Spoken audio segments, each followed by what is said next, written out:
Radyo Kapala Local News.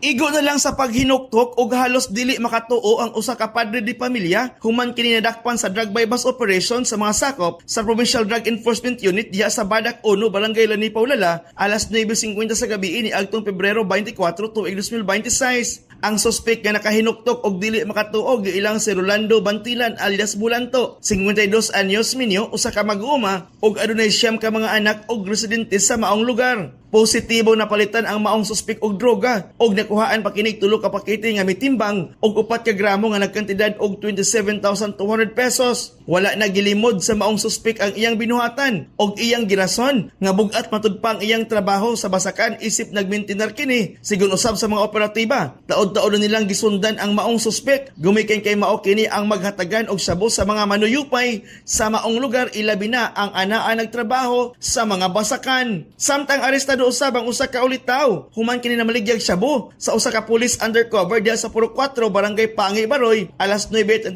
sa gabi, Pebrero 24 tuig 2026. Ang suspek giilang si Romnick Sanchez, 41 anyos, taga Purok 1, Barangay Pangi, nga ilado matud pa kining drug user ug poser sa maong dapit. Positibo kini napalitan og shabu sa usa ka police undercover, hinungdan nga gipusasan kini. Nakuhaan pa gikan sa iyang dalang bag og 8 ka pakiting shabu nga nagtimbang og 3 ka gramo og nagkantidad og 20,400 pesos. Ang duha ka mga drug suspect mag-atumang kinig kasong pagsupak sa Republic Act 9165 kun Dangerous Drug Act of 2002 sa korte karong adlaw. Mga impormasyon gikan sa Lanao del Norte alang sa XDD Radyo Campana 58, Mike Navarro reporting. Radyo Kapala Local News.